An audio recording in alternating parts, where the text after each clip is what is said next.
Good morning, good morning, good morning. Come on in, come on in. We got a long meeting ahead of us, all right? So, in this meeting, we're going to talk about the ballot and the bamboozle. I'm going to be comparing modern voting rights in the black community to the historical voting rights of the black community, how we voted from back then to now, using and referencing Malcolm X. But in the beginning, we're gonna start with a little icebreaker and get into some modern times real quick. You know what I mean? So without further ado, go ahead, go to the counter, go get your coffee, come back to the table, and let's get this meeting started, baby. Let's go.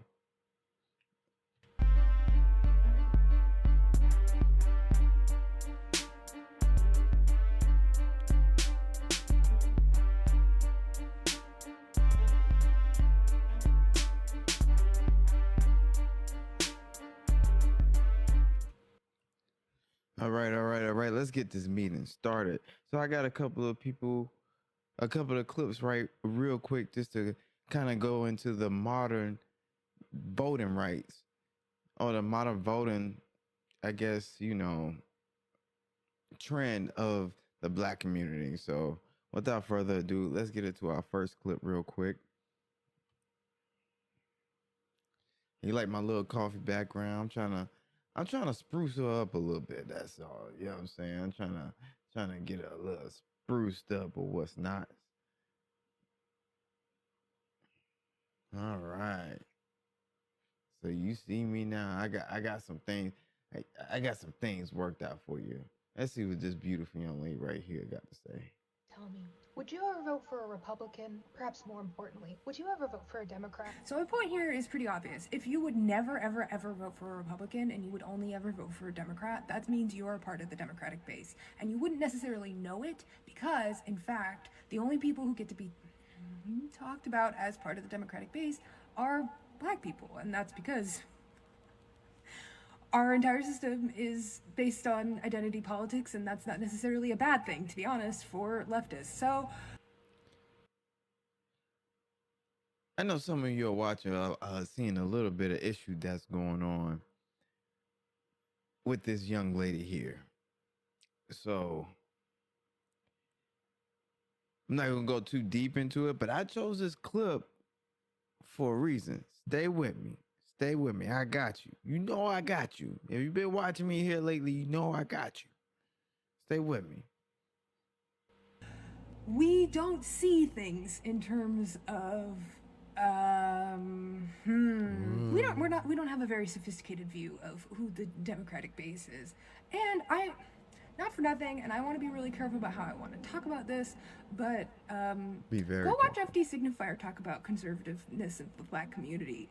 He will tell you that part of this has to do with how little C conservative black people are. And so if you are a moderate Democrat and you want the party to not tax any rich people, then you are going to lean into your base of support.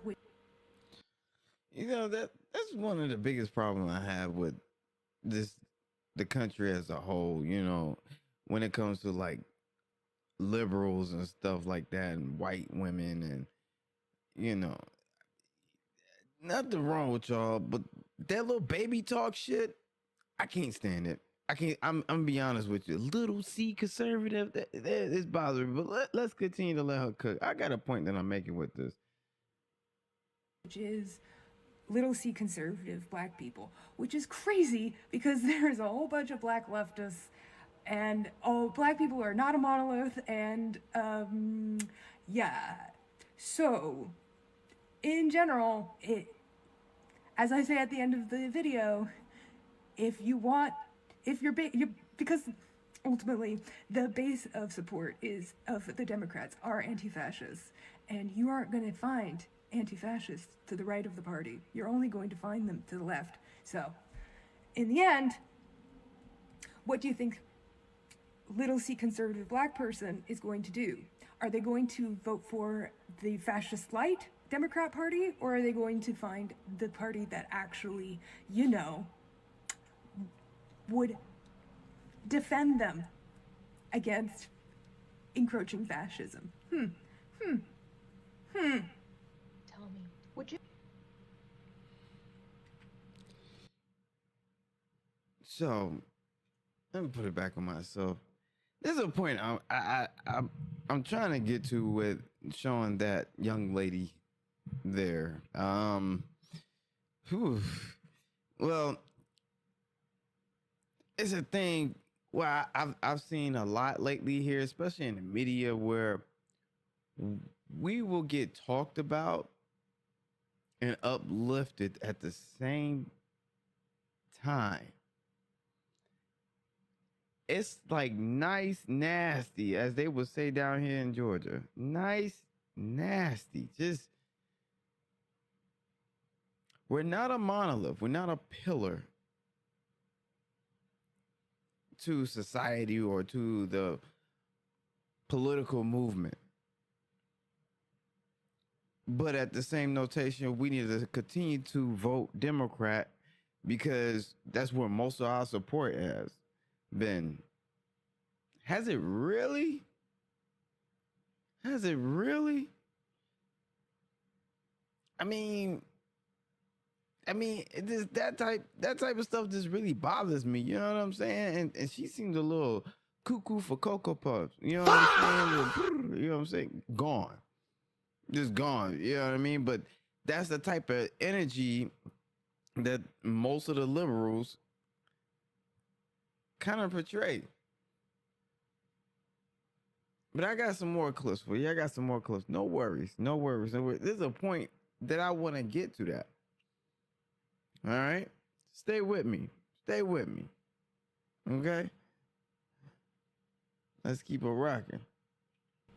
I live in my neighborhood and I see that every guy that comes to work on a person's house in Lamert Park where I live is a Hispanic. Where did black men go? Where did they go working jobs? They went, hopefully, to better jobs, better paying jobs. You don't know that, though. No, neither do you. You don't know that. Yes, I do. Yes, where I did do. they? Well, where did they go? I know because I know the data. And I know that black Americans have been voting for the Democratic Party for the last few decades since the 60s, and we are facing zero median wealth by 2053. I know that black American families were two-parent households.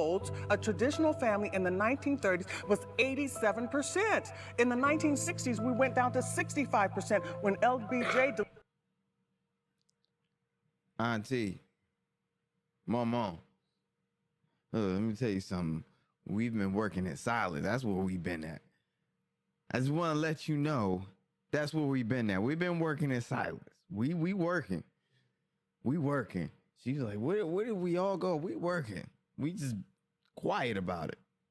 A lot of us is quiet about it. She need to go do some data research real quick. But let's continue to let her cook it because this gets really emotional, and you can kind of see the nice nasty that I was referring to as it pertains to the last video that I just went over. So pay attention here. Delivered his speech at Howard University. We are now at 25 to 30% two-parent households. I wouldn't say that that's the fault of Democrats. I think that is absolutely the degradation of black men who have not had, not upheld perhaps some of their responsibilities. It can be true. You see that slight, that's like, what is that? What is that? You see what I'm saying? See, I'm not trying to be mean or not trying to chastise somebody, but I am criticizing what's going on here. Upheld our responsibilities. For all those that know me, that are watching, knows what I'm thinking right now. Let's continue to let them cook. A couple of things that I've noticed. You alluded to this when you went back to the 60s. In the 60s, we were people. We were individuals that had thought. There was freedom that was stewarded with accountability and responsibility. And now, if you listen, Everything is based on a label. I live in my neighborhood and I see that Well, Grandmama was talking about just then, you know, I kind of disagree a little bit. And I'm going to tell you why. Because there are key words that people use as far as conveying political thought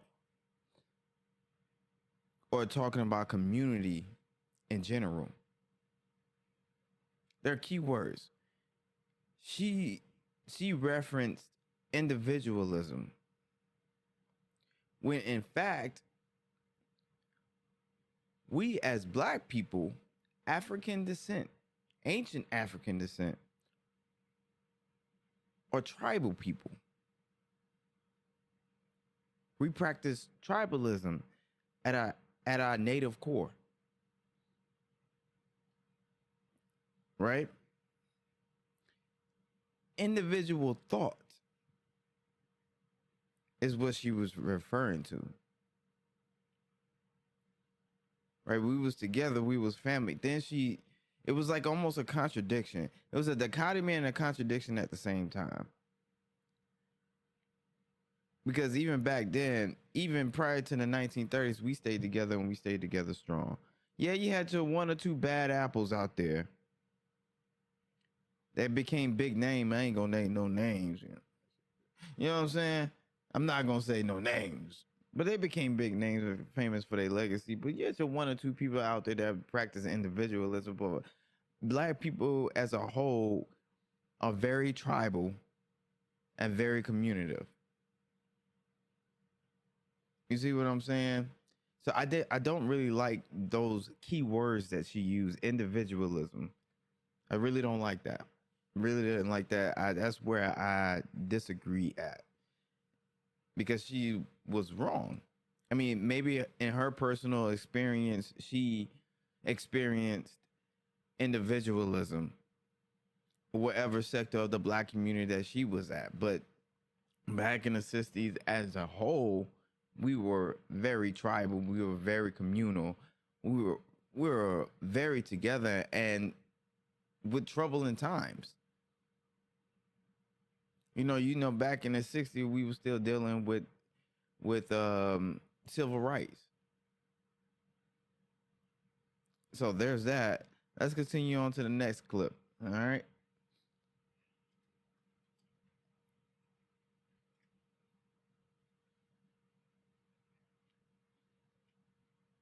I seriously believe that it's perfectly fine for you to be a Democrat and you to push for the values on the Democratic side. Yes. And for me to be a Republican and to push for values on the Republican side.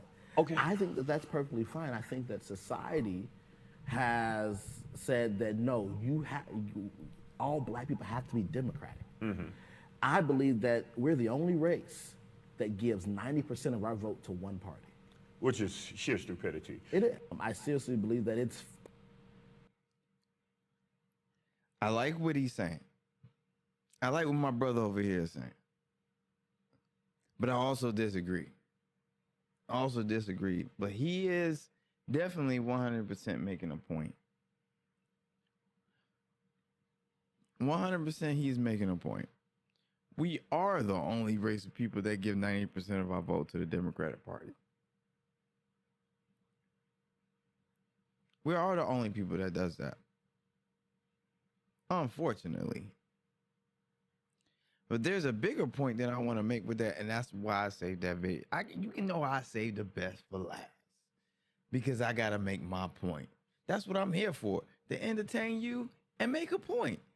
To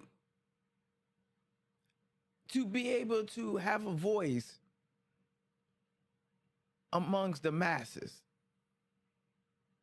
Right? But here's the thing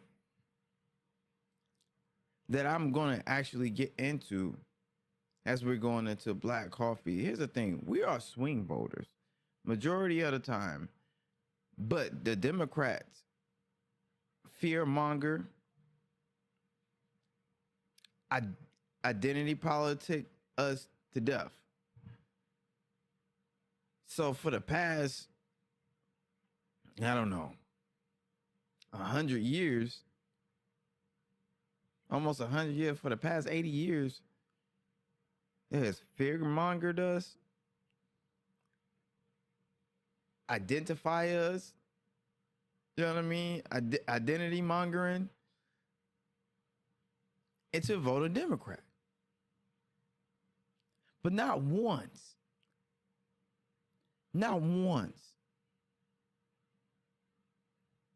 have we reaped any benefit from voting Democrat. And I'm not making a point here to go against the Democratic Party or the Republican Party, or to say I'm on any side. I'm making a point to point out that there might be a possible issue. My people, we've been voting Democrat for so long, but we reap no benefits. Not only do I have a point about that, I want to point that out, but back in the 1964, the Honorable Brother Malcolm X had a point about that. And without further ado, black people, black coffee. Being black in America has been one heck of a journey. America has given the Negro people a bad check. We didn't land on Plymouth Rock. The rock was landed on us.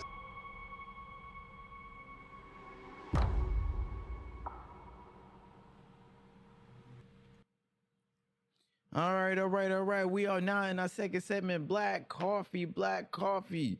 All right, we are getting down to the meat of the business. We got our icebreakers on. We saw the data. We saw the statistics. We saw the trajectory. Now we got to come up with the solution. So here in Black Coffee, we're going to go over Malcolm X here, and what his thought process on as far as the black community politics and our trending system as far as politics as a community as a whole, not the sectors, not the individual sectors, as Grandma Mon earlier said, none of that. As a whole, as a community, the black community. We're going to go over his thoughts on that, and I'm going to compare his thoughts on that to modern times, because in my eyes, I don't feel like anything has changed. But without further ado, let's have Brother Malcolm X start speaking. There's certain sections that I have written down that I want to go over specifically. In the months coming, I will create a Patreon where I go deeper into the stuff, deeper into the black history. Here, I keep it short and sweet for entertainment purposes, of course, and for education purposes, of course. But to get the full scope of things, once I build it up, I will have a Patreon for you guys. But without further ado, let's get down to the business, all right?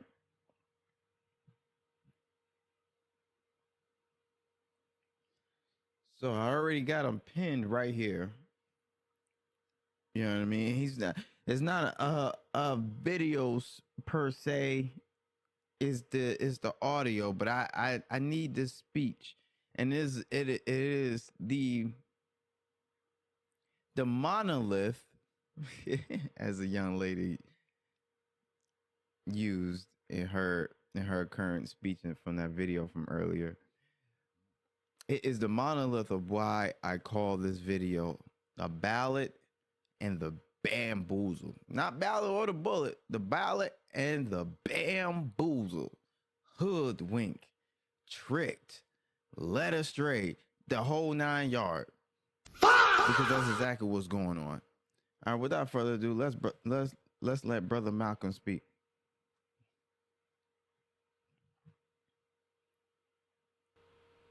Against the enemy who is common to all of us.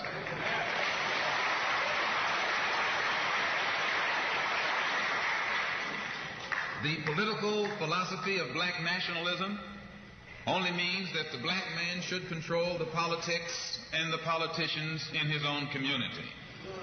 The time when white people can come in our community and get us to vote for them so that they can be our political leaders and tell us what to do and what not to do is long gone.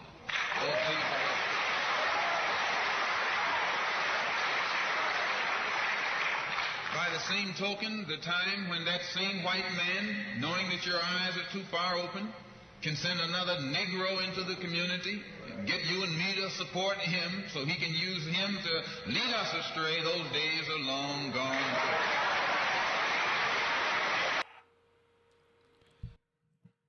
Now, what he's talking about here, I wanted to point out that little minute segment right there because he's talking about essentially the same things. He's talking about controlling the politics. And I personally agree with that in totality for the simple reason we have not controlled our politics. Just like I said right before I enter us into the Black Coffee segment. Controlling our politics, people, a lot of the Democrats, they fear mongering, identity mongering. You know, with people saying that, oh well, like Joe Biden said, oh well, if you ain't black, if you don't vote for me, yeah, what is that? You don't believe me? You don't believe me? Watch this. Let me show you something. I had this clip picked out for that specific reason. Hold on. I got you. Listen, you got to come see us when you come to New York, VP Biden. I will. It's a long way until November. We got more questions. You got more questions, but I tell you, if you have a problem figuring out whether you're for me or Trump, then you ain't black. It don't have nothing to do with Trump. It has to do with the fact I want. You see what I'm saying? What is that? What is that? You got this pale old white man sitting here telling me, oh, you ain't black if you don't vote for me. What the hell is that? Lost complete control of our voting power. Fear mongering. Identity mongering. It's asinine. So what Brother Malcolm was speaking about in that part of the speech, he's talking about that specifically. Now, back in the day, you know, white people wasn't that bold.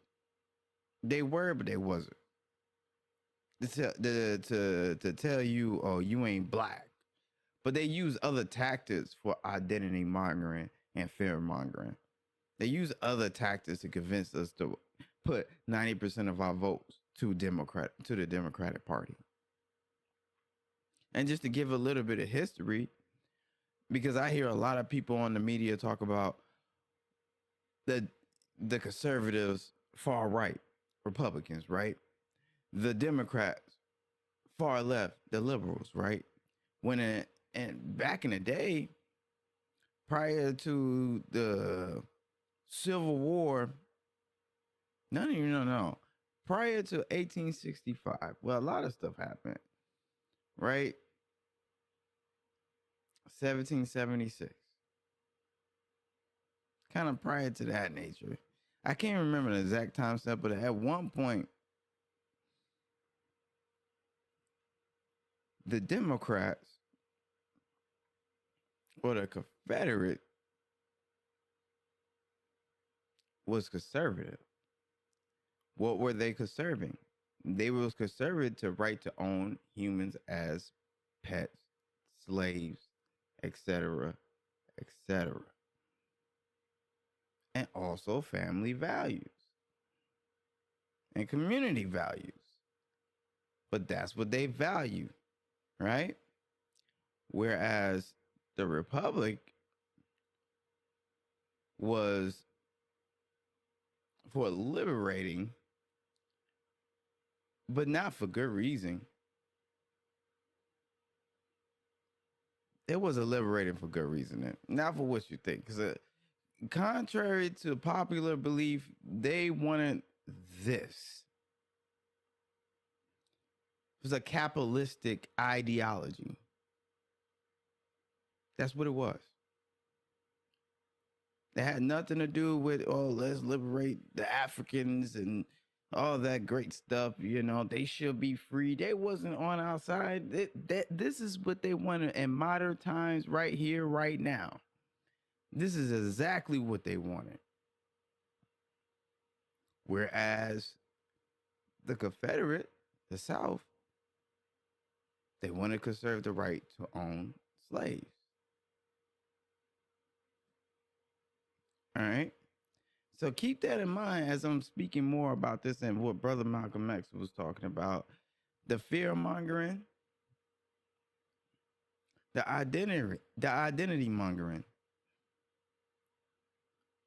See, the left think they know more about us than we do. So they will use these tactics to get these votes. Which, just to let you know, right here, we have the ability to take control of our political power. All right, let's continue. So I'm gonna skip ahead a little bit, where Brother Malcolm kind of go further into this a little bit more.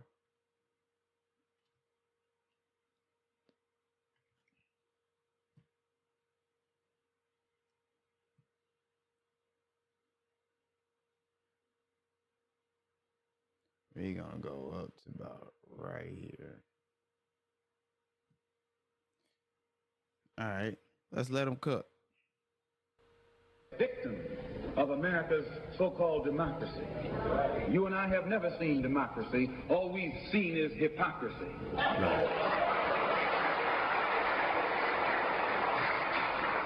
When we open our eyes today and look around America, we see America not through the eyes of someone who has enjoyed the fruits of Americanism. We see America through the eyes of someone who has been the victim of Americanism. We don't see any American dream. We've experienced only the American nightmare. We haven't benefited from America's democracy. We've only suffered from America's hypocrisy.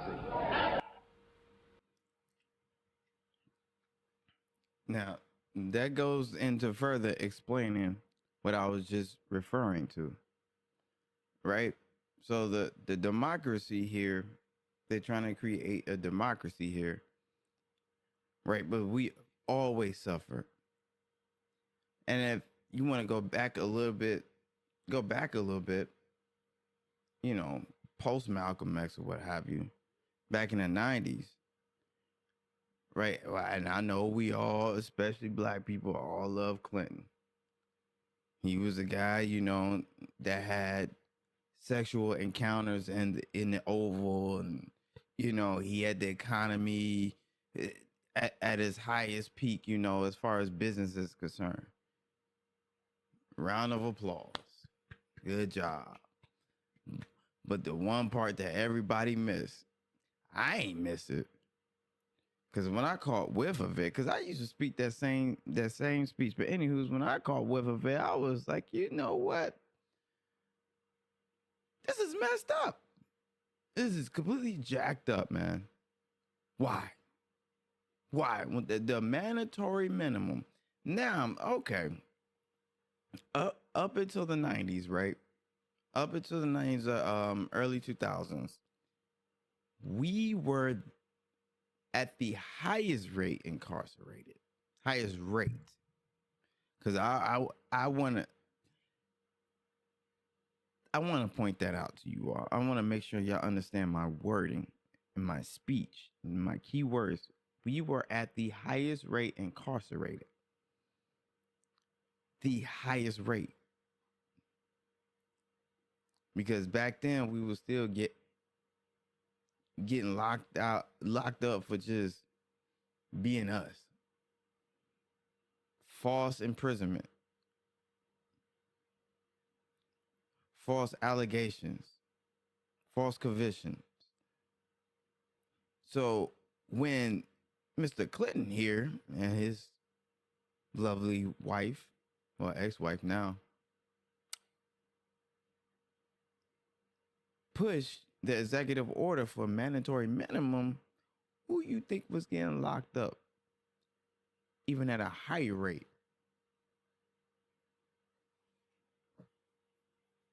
I'm just saying. I'm just saying. So and that's just one example of that. That, like I said, the identity mongering, the fear mongering, just to get us that vote. And I know you're like, this is a great history lesson, true, but what is your point? I'm getting to my point. Trust me, I'm getting to my point. I'm getting to my point. Be patient. Enjoy the show. Enjoy the meeting. You know what I mean? Because this presentation is really good. I worked hard on this. So stay with me. Stay with me. Stay with me. So to further prove my point, and I'm getting to my point, right? I'm going to let Brother Malcolm speak again. Okay? And I'm going to skip ahead a little bit.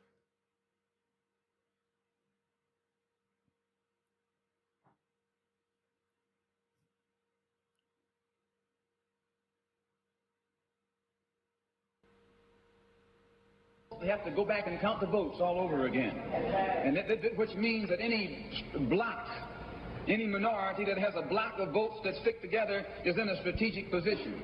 Either way you go, that's who gets it. You're in a position to determine who go to the White House and who stay in the doghouse. You're the one who has that power. You can keep Johnson in Washington, D.C., or you can send him back to his Texas cotton patch.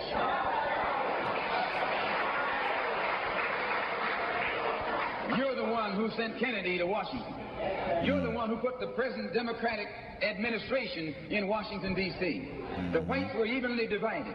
It was the fact that you threw 80% of your votes behind the Democrats that put the Democrats in the White House. When you see this, you can see that the Negro vote is the key factor. And despite the fact that you are in a position to be the determining factor, what do you get out of it? The Democrats have been in Washington, D.C. only because of the Negro vote. They've been down there 4 years. And all other legislation they wanted to bring up, they brought it up and gotten it out of the way, and now they bring up you. And now they bring up you. You put them first, and they put you last. Because you're a chump.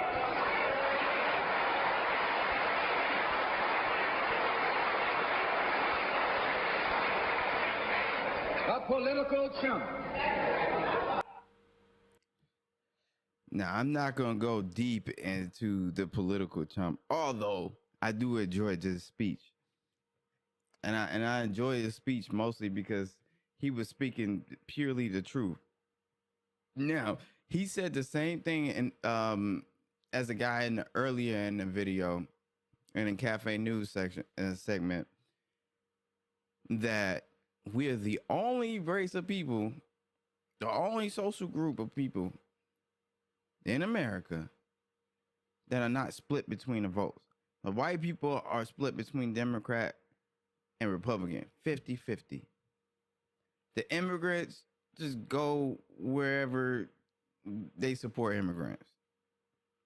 There's that. They're the minority. Now, 15% of the country is Black Americans.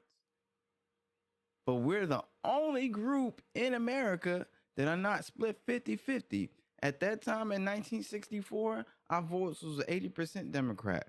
And this time in 2026, currently, 90% of our votes go to Democrats.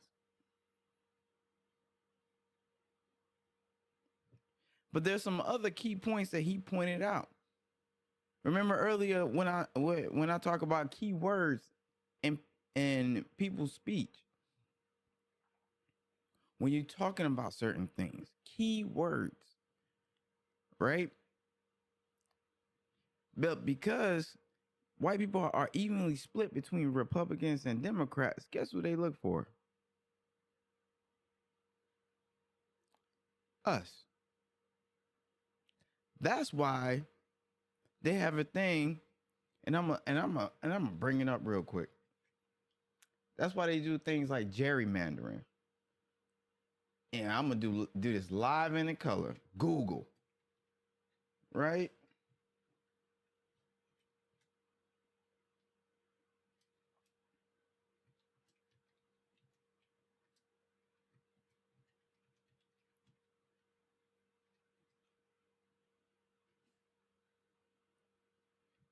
All right, here we are. Now look what this says. I'm trying to tell you, nothing's changed. As of May 29th, 2026, and I know it skipped ahead. I'm not trying to go into the whole timeline of everything, right? May 29th of 2026, the Louisiana legislature passed a new gerrymandering map establishing 5 GOP leaning districts of 6. What you think they trying to do, bro? Get the black vote or make it look like they got majority vote.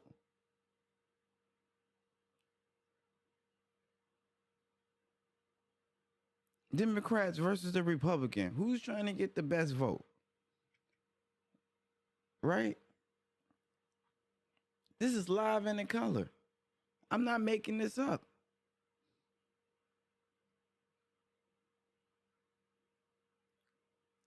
You know, I was gonna play another, clip and cahoots to this, but there's no need at this point. I've already made my point.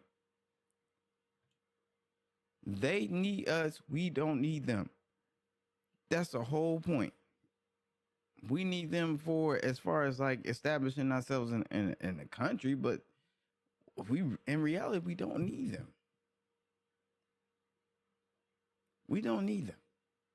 They need us. And my point that I want to direct to you, here's the refill. My point that I'm trying to make to you, COA, right now, is to stop voting for either party, because neither party is for you. As a black community, neither party supports you. Not to speak bad about neither of those parties, but as it pertains to the black community, neither party benefits you.